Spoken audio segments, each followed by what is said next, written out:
Hey, so my message today is really centered around the fact that this would be a day of silence, a day of quiet, a long time ago, a day of great grief, a day of confusion, a long time ago. It's not now, but a long time ago. Jesus is now in the grave. He's been in the grave since, he's been dead since 3 o'clock on Nisan the 14th, 3 o'clock. And they had to hurry up and get him in the grave because a holy Sabbath was coming that Saturday. They couldn't do anything on that Saturday, so they had to bandage him up and just put him in the grave. And so all that Saturday, it was just a time of stillness, maybe a time of tears, a time of just not understanding.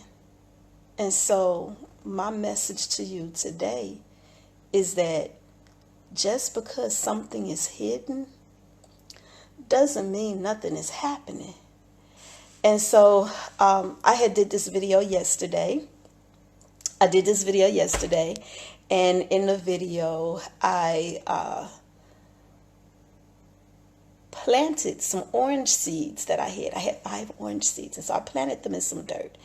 And the reason that I did that is because I was like really just thinking and reflecting on what happened so long ago and what it teaches us. And I actually went and got my scriptures this time around. So the scripture where it talked about Jesus preaching to, it'd be nice if I would have had my Bible though, wouldn't it? So I got my scriptures, the one where it talked about Jesus preaching to those who were in hell or in the grave. I'm about to go look at that because I actually meant to look at it and just really ponder it before I even did this video, but I'm about to go look at it now. It is in, and then I'm going to show you what I got to show you. It's in 1 Peter. It's chapter 3. It's verse 19. As a matter of fact, I'm going to go back to verse 18. I'm going to go back to verse 17. See, this is why I always want to make sure that I kind of look at it before, because it's like so much amazing information. I probably need to go back further, but I'm just going to go back to verse 17. And of course, if I need to go back further, I will. It says, "For it is better if the will of God be so." I like that. I'm going to read that part again. "For it is better if the will of God be so, that ye suffer for well-doing than for evil-doing.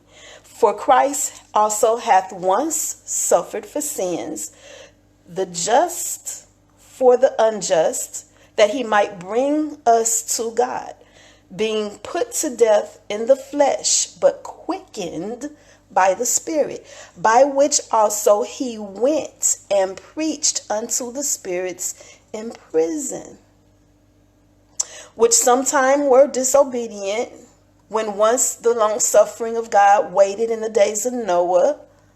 Hey. While the ark was a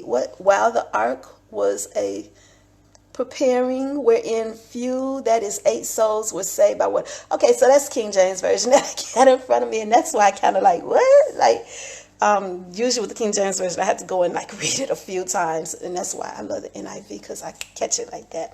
But anyway, that preaching or that time of silence, that time that he was buried in the grave, the time that we couldn't see, or they couldn't see, they thought it was like all over, it was done, because what do we know in this land of the living about death? None of us have experienced that, and who has come back to tell about it for real? Well, Jesus raised Lazarus up, and I don't remember reading anything about Lazarus saying anything about that, but we know what Jesus had to say, because he came back up too. But when he got back up, oh my gosh, and I can't wait to talk about that tomorrow. So anyway, buried in the grave. I know that had to be a time of great sorrow back then, because they had so much hopes, they had so many plans. And so as I thought about it and as I considered it, and I considered like this great impatience, I'm trying to like understand it, right? But I begin to consider this great impatience. And that's what I want to show you. I want to show you that we tend to get impatient. We told to wait on the Lord, to wait. Even when we don't understand it, God is working it out. We simply need to wait patiently. And that's not something that is easy to do, not even for me. Patience is not even one of my key qualities. And because of that, I find myself doing this all the time. Let me show you.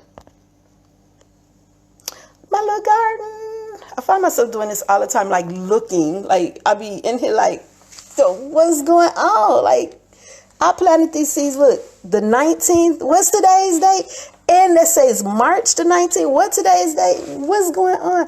I get frustrated behind it. And like this one here, this is my grand bell pepper. I've been looking at this and looking at this. And today, so I had took my little seeds out, right? Because I'm like, I'm just going to reseed it, impatience, right? Because I couldn't see that there was something going on in the dirt. I couldn't see that. I couldn't see. But today, look at that. Look right there. See that right there? See that? My seed is coming up. I'm so excited. I'm so excited. Waiting patiently is so hard. It is so hard. So this had to be a difficult day for the disciples of Jesus. They had to have felt lost. They really, look at that, y'all. And it's getting a little bigger. Yeah, I'm so excited. It's coming up. But I'm showing you this because like this here is my peppermint. Y'all, I planted so many peppermint seeds, and for a long time, look at them coming up. Look how little they are. Oh my gosh, but they're coming up. And this is the excitement behind Resurrection Sunday. This is the excitement. This is what Resurrection Sunday is all about. It's not about the eggs. It's not about the candy. It's not about stuffed animals. It is about the fact that we spent all this time waiting, all this time, and things happen like we was expecting, bam, that. We was expecting that. We was expecting growth. We was not expecting, and I say we, but I'm referring to the disciples. They were not expecting Jesus to die. They were expecting him to rule like right then. They were not expecting it. They didn't see it coming. They didn't see that, even though Jesus was talking to them constantly about how the Son of Man had to give his life. He was constantly talking to them and telling them that unless a single grain falls to the ground, it won't produce fruit. They weren't getting it. They didn't want, even look, Peter had said to Jesus, be kind to yourself. What's that? Be kind to yourself, Lord. He has spoke that. He has spoke that to Jesus. And Jesus was like, get behind me, Satan, because you don't think the thoughts of God. Peter didn't understand that. He didn't get it. None of them get it. They didn't understand. All they saw was after the crucifixion and everything, and Peter had denied Jesus the 3 times. Judas went and killed himself because he betrayed Jesus, but I don't think he expected it to. I read somewhere that he really didn't expect it to go as far as it did. He was just trying to make a little money, and so it like really grieved him, and he went and killed himself. So it was just pain. It was pain everywhere. Can you imagine the pain of a mother who has lost her child, they watched that. I can't grasp. I have the movie. I own the movie, The Passion of Christ. And I can't watch it. I cannot watch that. I literally can't. I can't. The reason I chose not to show it yesterday and do like this live. Thank you, Net. The reason I chose yesterday not to do a live broadcast and show that movie is because I just didn't feel like crying. Because first of all, I didn't want to cry because I already know how the story ends. He got back up on the third eye with all power in his hands, all power. And so, yeah. And what's so crazy is as I was posting videos and stuff, I don't know if anybody paid attention to when they saw the video of me sitting in the car. If you saw that, me sitting in the car with a hat and 2 jackets on, and I'm hoarse as I'll get out. What you probably didn't understand is that my mother had died the day before. My mother had just died. I was caught out there in a snowstorm out in Peru, Illinois, trying to get from, and that was on a Sunday. I was trying to get from Chicago back to Iowa where my daughters was, to number one, return their car to return my oldest daughter's car to her. And my mom had just died, and here I am. Most people are grieving. Most people grieve heavily right now with everything that is going on with this corona. And a lot of people are in fear of the corona, in fear of catching it, social distancing and separating with God. I read something. I got to show y'all what I read. Hold on. Let me turn this off for a second. Because this really stood out to me, especially with my children being grown. Man, I really need my NIV. I need to go get it. My NIV. I want to show y'all this because when I read this and I thought about it, I'm like, I'll be darned. I'm not going to separate from my children. I called them. Let's see. Is this it? Wait a minute. Is it? Hold on, y'all. Let me turn this on me. Okay, I'm going to take y'all with me. I'm about to go get my other Bible because I got to show y'all this. I got to show y'all what I saw. Hold on. Where is it? Okay, I'm always losing stuff. What did I do with my Bible? I'm always losing. Oh, there it is. Always losing stuff. Okay. Hold on. I want to show y'all this. This just really blew me away that we had to be reminded. I'm lucky. You're not going to start bothering me. Let's go. Go. Thank you. Okay. Now, let me see if I can find it. I'm going to turn to it first. Okay, here we go. I found it. Come on, turn around. Okay, so this is Isaiah 58, and it's God's fast. And so, where is it?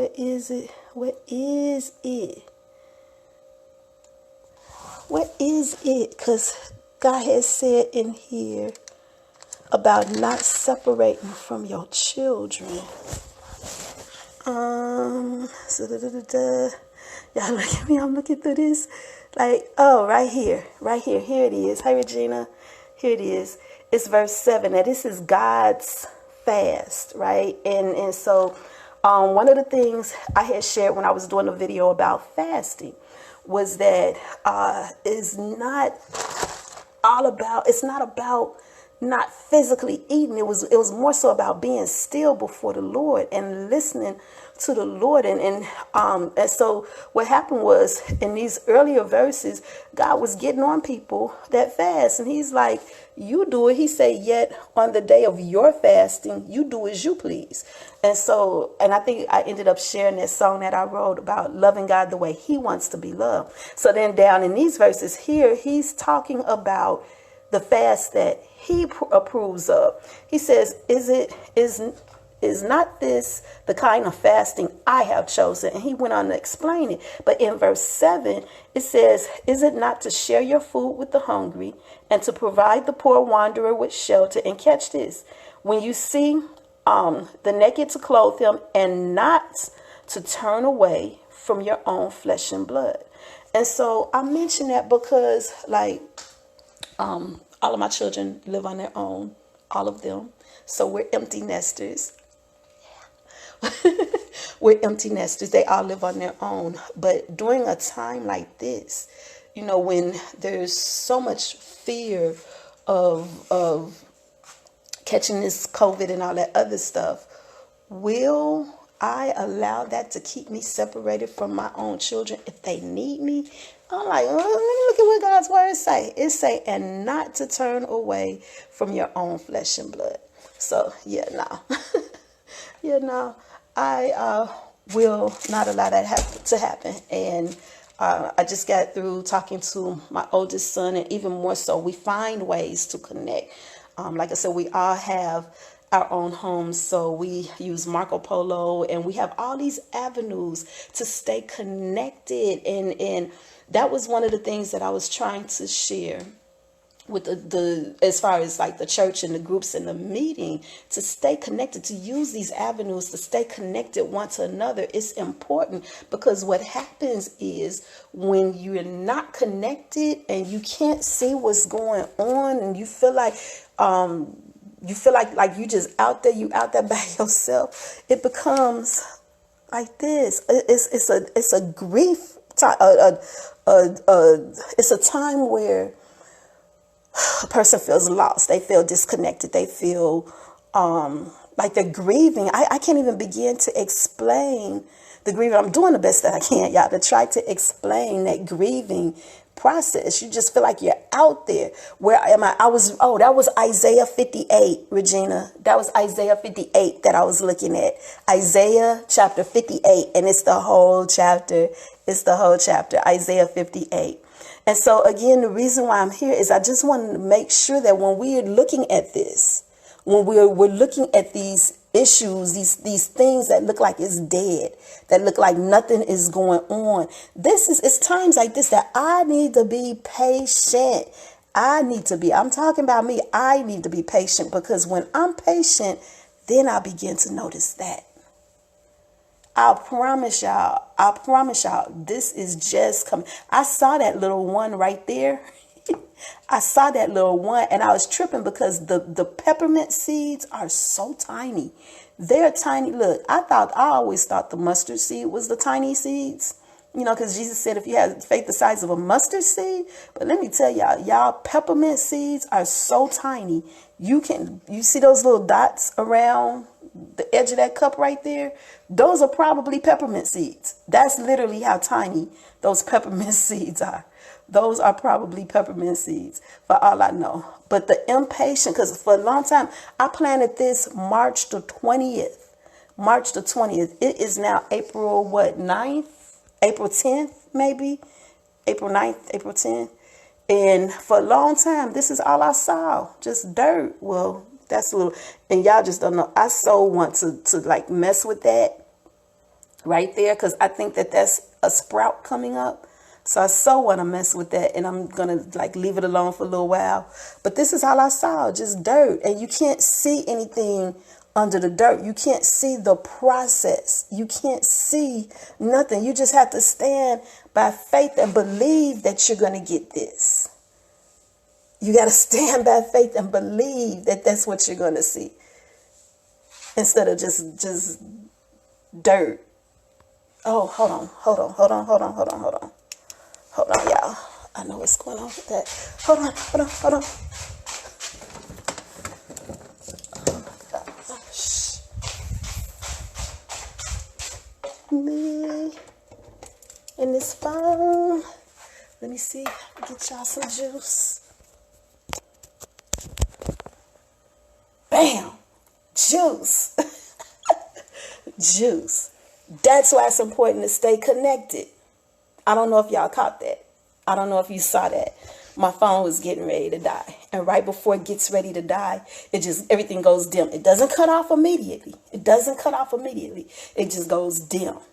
And that moment of dimness is enough time for you to go find a charger and plug in so that you could continue to get some juice. So that this moment in the world that we're in now, and it seems like everything is dim and everything is dark, now is the time to plug into God, plug into that word, plug into a ministry that is teaching and breaking it down and helping you to understand so that you can walk this journey now. So Isaiah 58. Isaiah 58, plug in. So anyway, I'm excited. Let me show you this again. I'm excited because even with my oregano, look at that. Look at that. I got a little bit of growth. I'm so excited. Even like it just looked like it was molding and all that stuff. And I'm like, oh, what the heck? And I kept sprinkling my coffee grinds over it. That's the brown, that's coffee grinds. So I was sprinkling that over it. And I'm like, well, what's going on here?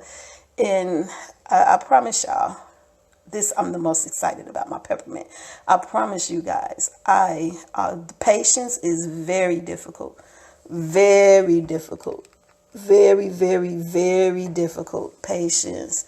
But we got to wait. We got to wait on the Lord. We got to trust. Even when we can't see.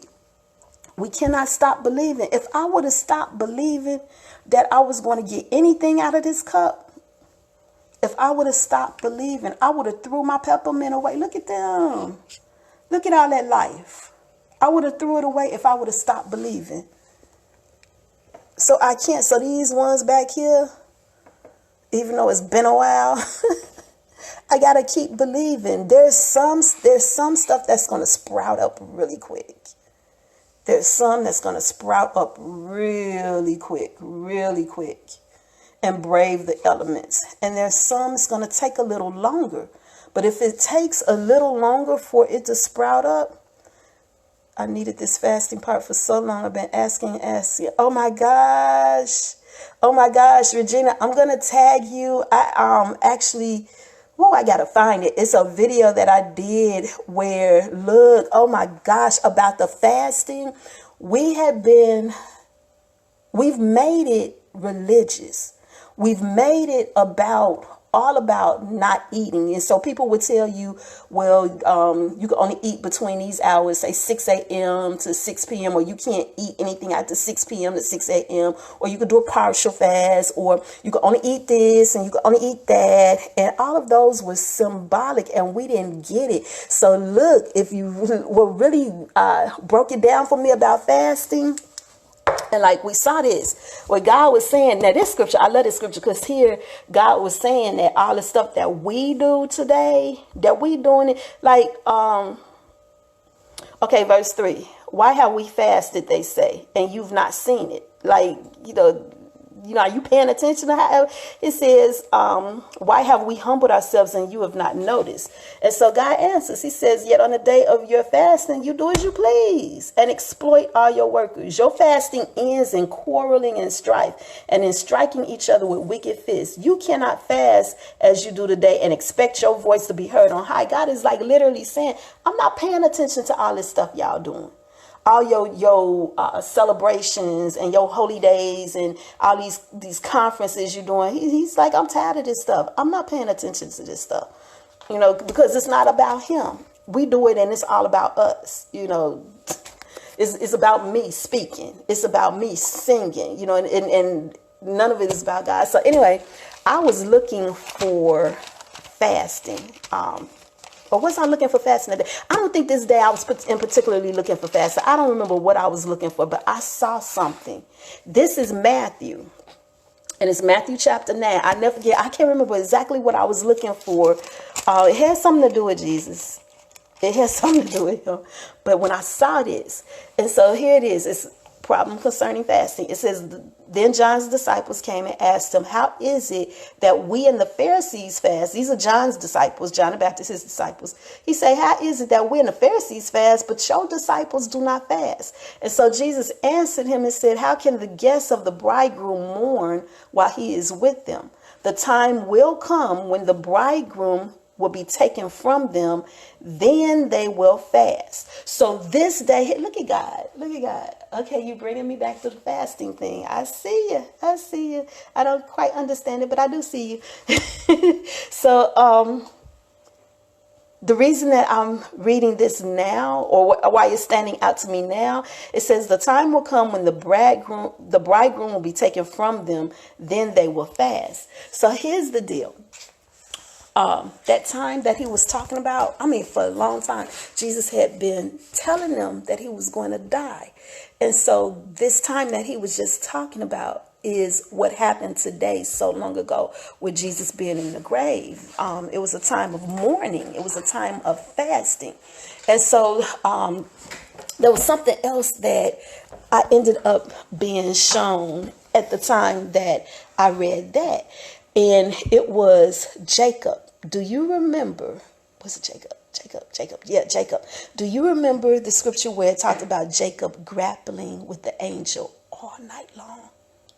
All night long. He fought with the angel. He's like, I'm not letting you go. I'm not letting you go until you bless me. I'm not letting you go until you give me an answer. And the angel's like, let me go.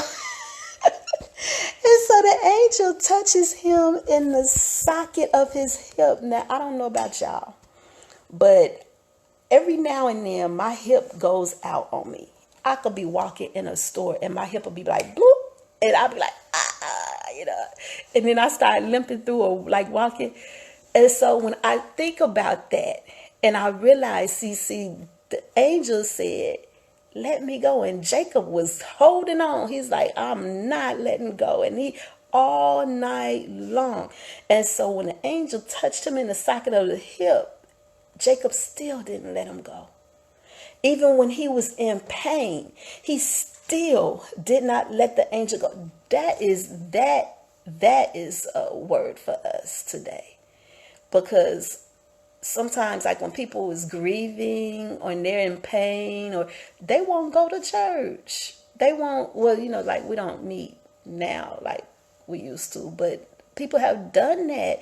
They're grieving so hard. They'll turn to things to soothe that pain, be it alcohol, be it drugs, be it whatever, but they won't hold on and grab a hold of God. When Jacob was fighting and trying to get that blessing and he got touched in the socket of his hip, that is painful. I know that's painful. It had to be even more painful for Jacob, but he still would not let him go. And he kept on holding on, and he kept on fighting, and he did not let go of that angel until he got his blessing. And at that point, his name was changed to Israel. So I'm looking at that and the fact that he did this all night long.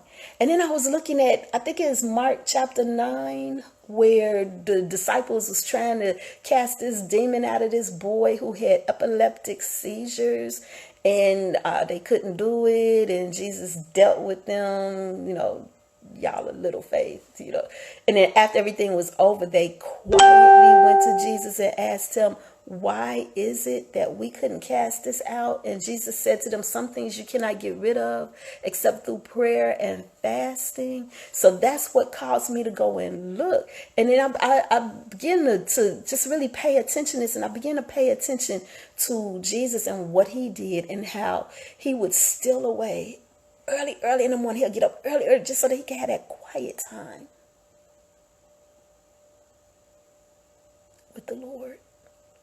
He'd leave, and of course when they wake up, they go find him, and then, you know, but it was all about taking that time to be still and quiet before the Lord.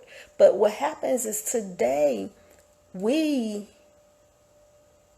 go through the motions and we miss it. We totally miss the mark. We totally miss it because it's all about not eating. I'm going to fast today, y'all. I'm going to fast. I'm not going to eat today. I'm going to fast.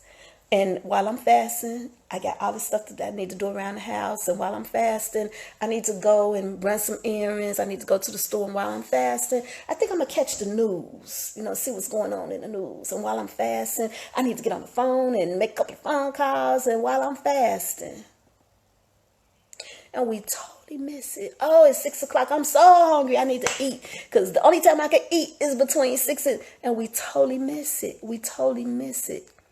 So let me give you a couple of hints, because let me tell you, God has a great sense of humor. I love how he teaches me. I love, and he gave me this amazing joy. Like he makes it so joyful for me to learn about him and to even draw. So let me tell you, there's this commercial, right?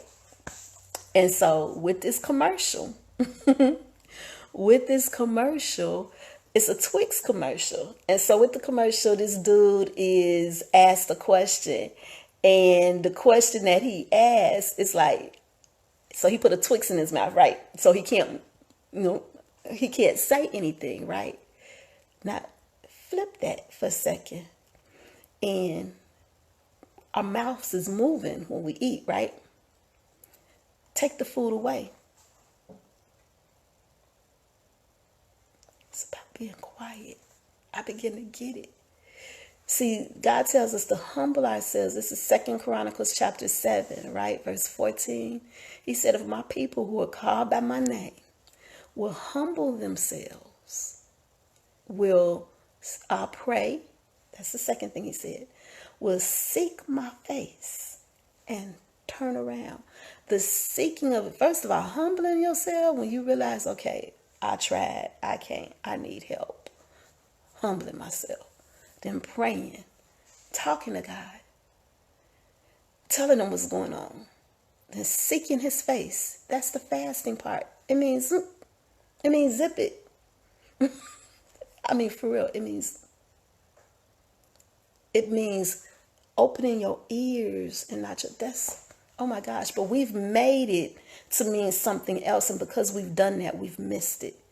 It's about being quiet. See, let me tell y'all how we annoy God. And look, and we could tell it from our interactions with one another, right? So in a relationship, if you in a relationship and the person is talking, and when they get through talking and you think it's your turn, but they turn around and leave and walk out the door, you be like, okay. And then if it keep happening and keep happening and keep happening and keep happening, aren't you going to shut that relationship down? Aren't you going to like tune out? Aren't you going to like not pay that person any attention? That's what we do to God. We do it every time we pray and talk to him, but don't stop and listen for his answer. God, oh my gosh, it's so amazing. He wants to answer us. He wants to do for us. But let me tell y'all what we do. I'm in this spot right here. And I'm saying to God with my hands lifted, God, because I know when the praises go up, the blessings come down. And I'm just praising and worshiping and God. And this is what I need, God. And I need you to answer. And then instead of me waiting for him to answer, I done moved and went over here. And now let me start doing all this other stuff. I totally missed it. Whatever he had for me, I didn't give him that opportunity to just pour into me. And like he wants to, like a loving father wants to do. He loves us and he wants to. He wants to. But we walk away. So prayer and fasting. Fasting is about being still before the Lord. That's what it's about. It's about removing any distractions. It's about anything that has, oh my gosh, taken all of our time and attention away from him. Social media, video games for some people, the phone, anything it's about putting that down. That's why we say we put the food down, but it's putting down anything. Because for those people, who don't eat a lot, for real, like, what time is it? It's 1 o'clock. I still haven't ate anything. I'm not fasting. I just haven't ate anything. And I keep saying to myself, I need to go get something to eat. I keep saying it. I just haven't. So for people like me who just automatically is doing that, decline. Sorry about that. For people like me who is automatically doing that, how do you fast? For people who have health issues where they have medicines that they have to take at a specific time, which means that they need to eat something with these medicines. How can you tell them that they need to do this, that, or the other, and they can't eat, or they can only eat this amount or this? You can't do that. You can't. What you've done is not you. We can't do that. And when we do that and we try to make it about a specific time frame of eating or not eating, then what we have done is we've made it a tradition and we've totally missed the meaning of it. So it's about being still and getting before the Lord and listening. It's about spending that time with him, just shutting everything else out and spending that time with him. So now you have the issue of the time frames. When I was looking at prayer and fasting, or fasting, one of the things I noticed is like they have partial fast. They have I was trying to think at the same time, what do I show you? And God showed me what to show you. So they have partial fast, and then they have like these fasts where a person is fasting for a really, really, really, really long time. And so the difference is this. What are you fasting for? That's it. What are you fasting for? Like, if your fast is one of repentance, like for instance, say you I'm gonna use humans. Say with one of your friends, you have upset them to the point that you could tell they're upset with you. They're not speaking to you, and you didn't mean to upset them, but you offended them in some type of way. And so you need to ask them to forgive you. And say they're not apt to forgive you, but you really, really from your heart is really, really sorry. You didn't mean to. So the time that it takes you to keep going back and keep begging them to forgive you and explain to them that it was never your intention and you apologize and you want to make this right, that amount of time is a period that is a fasting period, because you're imploring them and begging them and you're calling out. Then you have this type of trouble, which is a lack of understanding something. It's a issue where you need an answer. Something is going on, whatever that something is, and you need an answer. And that's the one that I'm getting ready to show you now. So this one fast is, people call it a 21-day fast. It's the fast that Daniel did. But they totally miss what happened here. So I'm trying to find it right there. It's right there. 12.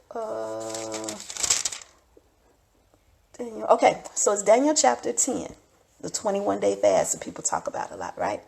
So there was something that was going on. I'm just going to read it. Daniel chapter 10. Let me do it like this so you can see it. Okay, Daniel chapter 10.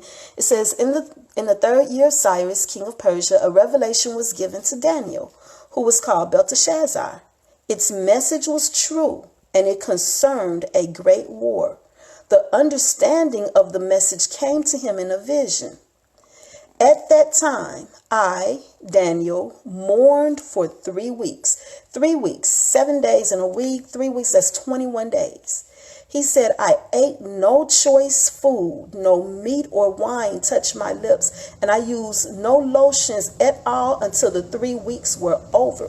So he's telling you this, whatever this was, it so grieved him. He needed understanding about it. And so, like, the best way to explain that is this. When I find myself digging and searching and studying for something, I don't think about food. Just like now, it's after 1 o'clock. I've been up.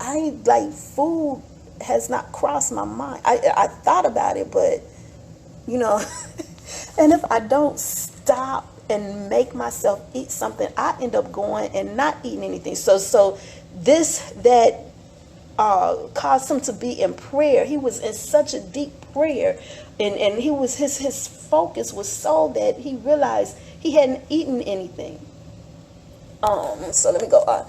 It says, on the 24th day of the first month, and mind you, the 24th day, so it says of the first month, that was the month of Nisan. But let me underline that. It was the first month. The first month of the year is the month of Nisan. So that was this month. So on the 24th day of the first month, as I was standing on the bank on the great river of Tigris, right there, I looked up, and there before me was a man dressed in linen, with a belt of the finest gold around his waist. His body was like chrysolite, his face like lightning, his eyes like flaming torches, his arms and legs like the gleam of burnished bronze, and his voice like the sound of a multitude. I, Daniel, was the only one who saw the vision. The men with me did not see it. But such terror overwhelmed them that they fled and hid themselves. So I was left alone, gazing at this great vision. I had no strength left. My face turned deathly pale, and I was helpless. Then I heard him speaking. And as I listened to him, I fell into a deep sleep, my face to the ground. A hand touched me and set me trembling on my hands and knees. He said, Daniel, you who are highly esteemed, consider carefully the words I am about to speak to you, and stand up, for I have now been sent to you. And when he said this to me, I stood up. Then he continued, do not be afraid, Daniel. Since the first day that, check this out, since the first day that you set your mind to gain understanding and to humble yourself before your God, your words were heard, and I have come in response to them. But, so listen, that 21-day fast that Daniel was on, he was just told that from day one, when he first began to pray, to humble himself before the Lord and to pray, that there was an answer that was given, and he was sent to go and bring it to Daniel. So why did it take 21 days? Let's go back. Let's go check this out. It says, but the prince of the Persian kingdom resisted me 21 days. Then Michael, one of the chief princes, came to help me because I was detained there with the king of Persia. Now I have come to explain to you what will happen to your people in the future, for the vision concerns a time yet to come. That vision that Daniel had, that thing that troubled Daniel, was about our day today. And the minute that Daniel began to fast and seek God's face, to pray and to listen, because he wanted an answer. He was seeking God for an answer. And the minute that he was asking, he was told by this angel, who was Gabriel, that from that day, from that first day, the answer was given and he was bringing it. But there's a battle that happens in heaven, a battle that was going on that Daniel here on earth was completely unaware of. And in that battle, the answer was given to Daniel, there was a delay, there was a holdup. So as Daniel continued to pray, see, what if Daniel had decided, okay, well, my prayer not being heard, I'm about to get up. I'm about to get up and I'm about to go. And he would have missed it. He would have missed it. But he continued. He, just like Jacob, who was grappling with that angel all night long, all night. I just had a moment, y'all, yeah, I just had him on fifth element. But he continued to grapple all night. He continued. So, I mean, what is it really, really, really, when we fasting? What is it that we can really let go of?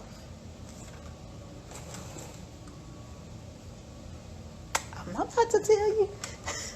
Because for everybody it's different. For everybody it's different. But trust and believe. I'm not letting it get past me that Jacob fought all night long. He sacrificed sleep. He fought all night long. I'm not letting it get past me that Jesus would get up early, dark, 30 in the morning just to spend that while everybody else was asleep. Just to spend that quiet time with God. I'm not letting it get past me that example that Jesus set showed me that when we do that, when we start, because there's some things that you cannot get rid of except through prayer and fasting. So why would I not want to pray and fast every day? Because I'm not aware of what's going to come my way. Why do I not want to be prepared every day? I'm not going to let that get past me. I'm going to sit and think about that. I'm going to sit and think about that. I'm also going to sit and think about the fact that Jesus said that the guests of the bridegroom do not fast when he's with them. They fast when he's gone. That is, let me turn this around. Matthew chapter 9, verse 15. How can the guests of the bridegroom mourn while he is with them? The time will come when the bridegroom will be taken away from them. Then they will fast. That showed me that one of the times of fasting is not just because Daniel fasted when he needed some clarity, some information. And his fast really should not have lasted 21 days, but it did. But that was nothing that he was in. That was nothing that was his fault or whatever. It was battle that was going on. But this one here shows me that another. I love you too. I love you too, G. This one here shows me, though, that another time of fasting is when we're grieving, when we're sad about something. Sorry, y'all, my phone doing that glitching. But again, think about when someone that is just been so precious to you, a parent maybe, dies and you just can't eat. When I considered that, I also considered David when he had got in trouble regarding Bathsheba and how he began to fast before his son died, the baby boy. He began to fast. The baby that she was pregnant with, he had got sick. And this was a judgment, and he fasted all while this baby was alive. And when he got word that the baby had died, he stopped fasting. He stopped fasting. So all these things that's written in the Bible, all these examples, I take note of them and I sit and I just ponder it and I ask God. And that's what he actually wants us to do. He wants us to come and talk to him. And if we got questions, he say, ask him, call to me. He says, Jeremiah 33:3, and I will show you great and unsearchable things. He wants to, when they say to you, well, you need to do this, and this to fast. And so we do this, and this. And then we come across Isaiah 58, and he's like, really? Really? And you think I'm paying attention to that? You're not fasting for me. So, yeah. But again, I'm going to get ready to end this, and I do want to end this on this note again about being patient. Okay, there we go. I don't know what's going on with my phone, but I'm about to end this, and it's about being patient. Even when you can't see anything going on underground, even when you can, okay, it's just a cup of dirt. It looks like there's nothing going on in there. Be patient, because when you're patient, that's what's going to show. It's going to begin to break through. And that's the joy of Resurrection Sunday. Because when all was said and done and they thought that it was the end of that era where Jesus had died and he was in the tomb, and then they done went and put a stone by the entrance of the tomb, and just the disciples, everybody was just lost. And all of a sudden, Mary goes to that tomb, and there was no death, there was life. Jesus was risen, alive, showed himself alive. I'm so excited about my little plants, y'all. And look at that one. Look at that one. I'm so excited about my plants, y'all. And I like how I'm being taught, how I'm being helped to understand. That's what Jesus did when he taught, when he was on earth. He used examples that the people were familiar with. Fishing and gardening, when he talked about roots and stuff like that. He's just amazing. He is the greatest teacher. Oh, dang. I need to end this. One last thing. I'm going to do that for tomorrow. I'm going to save it. All right, y'all. I love y'all. Thank y'all for joining me. Thank you.